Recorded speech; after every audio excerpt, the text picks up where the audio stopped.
ta'us kan nila duraan dursee dubbateera barinni guyyaa sadiitti mana haa guyyaa jedhu sadiitti diigee nan ijaaraa jedhe. hin jaarre bakki itti jaarre takka hin jiru hin fidde yoo fidde kiristaana ta'a guyyuma sadii bakka inni itti jaarre waan siin jedhe miskee waan jedhe Yesuus Kiristoos du'uu yeroo du'e yeroo ajjeefame yeroo hidhame dabarfamee kan namni gurgurame seexaanii hojii seexaanaati seexaaniin gammadamoo hin gammadu. Kuni gaaffii biraadha. Kana maa hin dubbisneen. Okay, warri garte okay Yuudaa seexaanii Yuudaatti galee moo hin galle Yuudaatti galeera. dabarfamee akka gurguramu kan karoora kana shoora kana taphate seexaana moo seexaana miti. Ilaa inni jammara dabarfamee kennamuun isaa dirqama. Beeke hojii kana kan karoora kana baasee mastermindii master pilaanii waan kana Yesuus akka dabarfamee gurguramee ajjeefam fannifamu kan taasise seexaana moo Waaqayyo? Waaqayyoodha. Waaqayyoodha akkas taasise? Waaw. Kanaafuu hojii warri Yesuusin ajjeese hojii Waaqayyo abbaa dalaganii kaa eebbifamoodha. Maarree ajaja Waaqayyo raawwatanii. Eega. Bakka ameen. Akkasi. Maal badii maal qabarree? Tak jireenya bara bara argatanii. Eega. Akkasi kaa. Yakkamu Yuudaanis yakkamaa miti. Hatta seexaanillee yakkamaa miti. Warri Faarisoota warri ajjeesee isa fannisee ajjeesanis yakkamoodha naan jenne amma duraan cubbamoodha qulqullu jarri yakkan qaban ajaja Waaqayyoo fudhatanii Waaqayyo abbaa miti. Kun kan warri ajjeese yakkamaa miti namni nu ajjeese yakkamaa miti jettee haasofteeti jammara bara. Waan si jedhe warri Yesuusin dabarsee gurguree ajjeesee fannisee gartee awwaalesan uummata yakkamoodha moo yakkamoo miti fuula Waaqayyoo biratti duratti. Gaaffiidha? Gaafe kaa deebiidha silaa. Yakkamoo miti. Akkasi kaa kuno. Okay, Yesuus Kiristoos uumaan beekan yaa abbaa dhiisiif kan jedhee kadhate san eenyu? Dhiisiif jedheera araara kadhatee barisumatu. Eenyu Yesuustu Waaqayyoon araara kadhatee. maaliif kadhataaf? Cubbuun dalayne maaliif kadhataaf?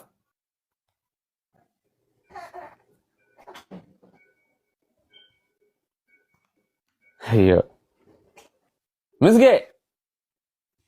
Barkanaaf waldaa keessa gabbaha wangeela dubbisan sababaa isaan isa ajjeesaniif.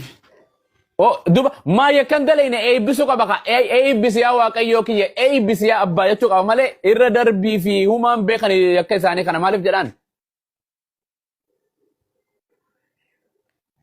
Sagaleen kee badee jira abbaa. Sagaleen kiyya maal ta'e dhiiroo? Maqaa Abu Muwaaziin. Sagaleen nama foonii ta'erra. Misgee. Wallahi. Misgee. Mee ameen jedhe maqaa jechuun maqaa kartee maqaa. Sagalee kee badeera. Sagaleen eessa badabbo? Sagaleen kiyyan badu. Ilaha illa. Mee warra dubartii tana dubbisnaa shawaa yookaan atinaa fi akkam nagaa jirtu? Nagaa. Shawaa moo shawaa koo jette. Assalamu alaikum. Alaikum salam warahmatullah. Akkam nagaa jirtu yaa ustaz? Nagaa alhamdulillah. Islaamaati ati anaaf innan rabbi si baase. Maata.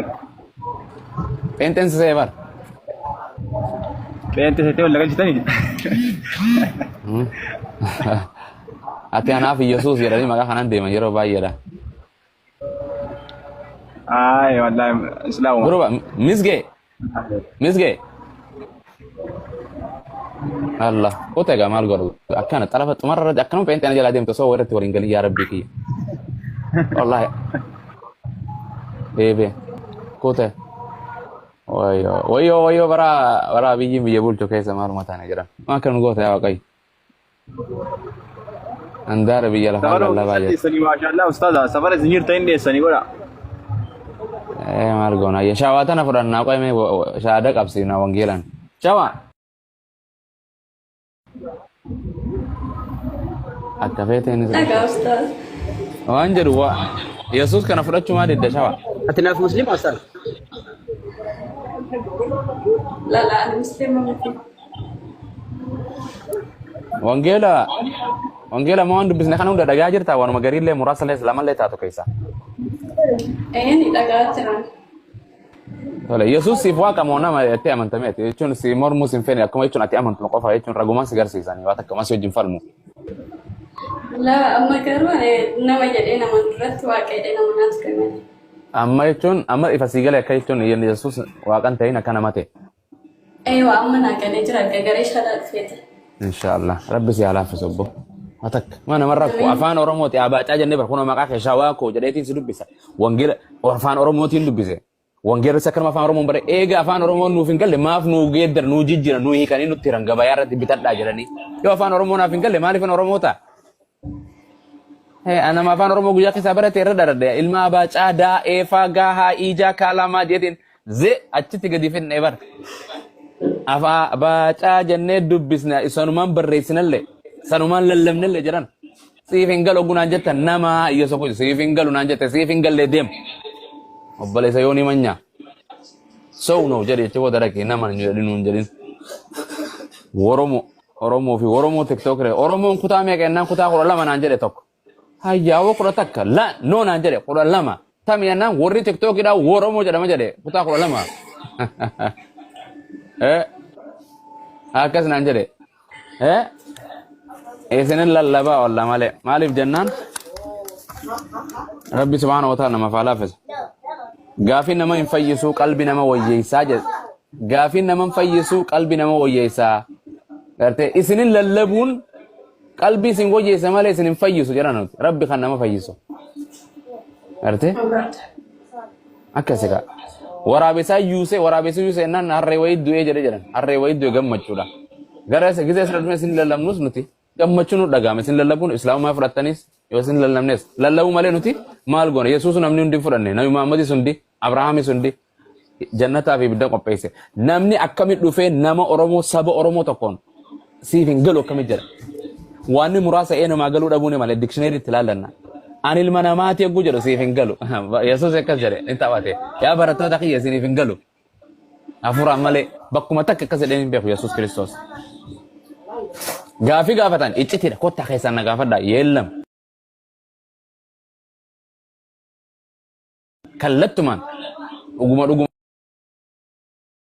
isinitti himaa jedhe Yesuus takkaa iccitiin barsiiseen beeku Yesuus iccitiidha wanni jedhamuus hin jiru waldaadha lafa kaayan tokko jechuun Yesuus birattis tokko yoon akkanas hin jedhame fakkeenyaaf qalama meeqaan ol qabe shawaa yes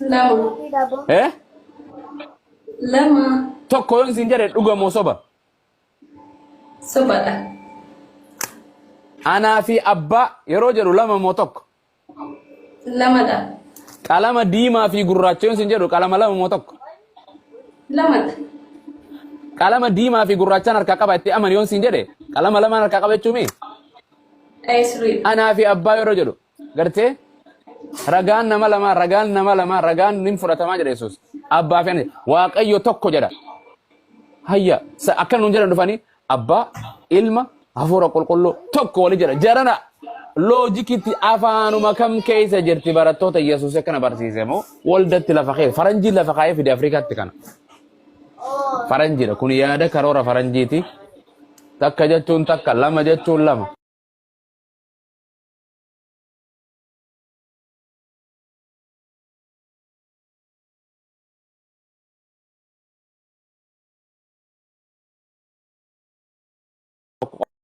qofaa jira jedha Yesuus tokko si waaqayyo isa tokkicha jedhe isa dhuga isa Yesuus kana Yesuus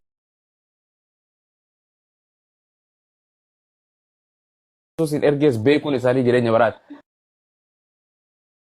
ati waaqayyo tokkicha dhugaati abba ani kanaas ati na ergite isaatti ergite jedhanii yoo dhugomsan jireenya bara baraati jedhe mee gara dhiiraa dabarra eegati rabbi silaafisa hayye gaafadhu Okay, ortodoksiin otoo kiristaana hin jedhamin duratti maqaan isaanii maal jedhanii waamataa turan? Barattoota Yesuus odoo kiristaana hin jedhamin duratti maal jedhanii waamamaa turan? Guyyaa inni jira kana guyyaa keessa bar maqaa kana hunda gartee wangeerra fidan malee barattoonni Yesuus akka quraanaatti islaama. Gartee duuka buutu warra waa hordoof Yesuusis akka afaan Yesuus islaama wangeeluma irrattuu islaama. gartee maqaa kana guyyaa keessaa fide malee islaama jechuun nama waaqayyoof masakamu waaqayyoof bulu dhageessee fadha kee dhiiftee fadha waaqayyoo raawwate islaama jechuun kanuma hiikoo biraan jiru. Ani islaama yeroo isin jedhu amma an nama waaqayyoof masakamu waaqayyoof ajajamu jechuudha bara. Hiikoon isaa biraan qabu. Wangeelumarraa Yesuus akka islaama ta'e onsi kannees nama ni fudhatta. Yesuus Kiristoos akka islaama ta'e wangeelarraa. Yeroo sagadaa ture isaan ni beekamu. Sagado jechuun islaama jechuun afaan arabaati shawa afaan arabaati. Islaama jechuun gartee waaqayyoof masakamu yookaan bitamu waaqayyo ajaja waaqayyootiif buluu jechuudha. Amma yoo kallattiin direct musigaa fadhee naa deebisa. Yesuus Kiristoos Musee fi Abrahaam waaqayyoof gartee butamanii waaqayyoof bulamoo fadha waaqayyoon raawwatamoo fadha ofiin raawwatan. Fedha waaqayyooti. Goobas hanqal jechuun islaama jechuun nama fadha waaqayyo raawwatu jechuudha. Direct my favorite customer dubbin akkasi dhumatti. Yes. Ask what is the name Medin? Okay. When I ask you say you say you had already. السلام عليكم ورحمة الله وبركاته أستاذ. وعليكم السلام ورحمة الله وبركاته. أكمل عافية أستاذ يسوع كريستوس فدا ساعتين فني فمو يودوني أوف مسانتي فدا ساعتين تك يسوع دوا لبو ساف براروف ماتين لين لبو ساف براروف غافة كارا إغلي غافة إلترا إردوس موتين غرتي إتشتي جولي دائما فتو غرا جيبسي وغاسة ديت موالترسان غودانانين يسوع بقى توري غرتي واقعيو بويا توري واقعيو كي واقعيو كانكو تي lubbu ma isaatu kan guyyuma tokko booyaa ture yesu guyyaa tokko yesu ani siniif duufin dhufen jenne waan inni dhufeef qofa warra gartee jal'oo akka gartee garaa geeddaratan qofaaf dhufe mee wangeela si dubbisa waan inni dhufeef yesus waan inni dhufeef Luqaas meeqa wangeela kana Luqaas boqonnaa 5:32 ni qabda wangeela لا ينقوا بالبلا لا ينقوا قالوا si dubbisa keessa deebitee ilaaluu dandeessan kanatti deeqaa takkaafate Luqaas boqonnaa 5:32 laalladhu as deebi waati qabu yaada siif gara jechuun waan Yesuus dhufeef du'uuf hin dhufne nama ajjeesuuf hin dhufne waan inni godhuu dhufeef si dubbisa dhaggeeffadha Yesuus du'uuf dhufe nuu du'uu dhufe isin du'a nama nagaa tokko kanuu lafaa kaatanii ajjeestan isin akkana jedha kunoo 5 Qonnaa 5:32 irratti akkana jedha dhaggeeffadha akkana jedha Yesuus waan inni dhufeef ani dhaggeeffadha ani jedha Yesuus Kiristoos ani warra jireenya qajeeltoo jiraatan waamuuf hin dhufne eenyuuf hin dhufne jedhe hawwi eenyu warra jireenya qajeeltoo jiraataniif hin dhufne waamuuf hin dhufne cubboota garaa yaada isaanii geeddarachuutti waamuuf hin dhufe malee isaaniin jedhe eenyu gartee waamuuf dhufe Yesuus Kiristoos warra karaarra goranii jiran yaani warra rabbiin tokkicha waaqesne akkasi garaa isaanii yaada isaanii akka toobatan akka araara waaqayyoon gaafatanii cubbuu isaanii irraa gartee waaqayyoon kadhatanii geeddaramaniif jijjiiraman kanaaf hin dhufe malee ani gartee warra jal'oof hin dhufne jedhe gartee warra qajeeloof hin dhufne jedhe qajeeloof warra gartee akka hoolota badan warra jal'oo yaada isaanii warra cubbamoo kana waamee gara waaqayyoon yaamee waaqayyoon kadhatanii yaada garaa isaanii akka geeddaratan kanaaf hin dhufe jedhe du'uudhaaf hin dhufne jenne Yesuus cubbuu isaanii osoo du'uudhaaf dhufe cubbuu isaaniitiif hin du'u dhufe hin jenne ka bakkuma takkattuu hin jenne gartee fidaa jenneen bakkuma Yesuus cubbuu keessaniif hin du'u dhufe cubbuu aadamiif hin du'u dhufe jedhu akkanumatti nama waan bara kijibni waan hin jirena amma kalma lafaa kee ani faranjii doon sin jedhe laal faranjii bar doon sin jedhe ni fudhatta dubbii Yesuus ani gartee isiniif du'uuf hin dhufe cubbuu keessaniif hin du'u dhufe cubbuu biyya lafaatiif hin du'u dhufe maal jechuudha Yesuus Kiristoos yeroo barsiisu na kadhadhaan jenne mee dhaggeeffadha waan jedhu Maatiyos 6:5 irra dhayina mee dhaggeeffadha jedhana enteen wartee waldaadha waan isaan barsan adda TikTok irra waan adda nutti haasawan wangeelli waan adda haasawa jedhan Maatiyos 6:5 irraa dubbisna mee dhaggeeffadha waaqayyo kan ta'in Yesuus waa'ee kadhannaa barsiisee 0:0 jala sarrase jechuudha Yesuus dhaggeeffadho akka jedhu mata dureen isaa tokko jedhu Maatiyos 5:5 irraa yaa akkana jedha waa'ee kadhannaa jedha waa'ee kadhannaa ni beektanii miti du'aa'i kadhata akka itti kadhatan. Yesuus kadhatan immoo qaama kadhatanii ajaje Yesuus. Akkana jedha dhaggeeffadhu. Qalbiidhaan jala deemi. Yesuus itti fufee yeroodhuma kadhattanis akka warra of argisiisanii hin ta'ina. Akkam hin ta'ina jedhe Shawa. Akka warra of agarsiisanii. Dhorkaa jechuudha bara ofin argisina kadhatte yeroo kadhattan yeroo sagaddan jechuudha. Hin ta'ina jedhe. Hin ta'ina. Isaan namootatti mul'achuudhaaf manneen sagadaa keessatti manneen sagadaa keessaa fi walga'ii karaa gurguddaa irra dhaabbatanii kadhachuudha jaallatu jedhe boo. Maqaa isaatiin Yesuus fayyisaadha maqaa yaameen fayyadalala. Kana dhokota waldaa keessattis namni ni harka dhokodhaa kadhadhaa dhokodhaa sagadaa jedha. Karaa irrattis kun akkana jaallatan jedha. Yesuus akka dhokotanii kadhatan akkana mul'ifne ofii mul'ifne dubbate. In jaallatu isaan kadhatee maal jedhe karaa gurguddaa irra dhaabbatanii kadhachuu in jaallatu. Ani dhugumaan isinitti hima. Isaan gatii isaanii fudhatanii jira. Eenyu warri gatii isaanii fudhate?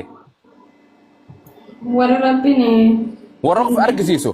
Karaa irra dhaabbatee warra waldattis warra namatti mul'achuudhaaf argisiisu warra kadhatu kana gatii isaanii argatanii jiran jedhe.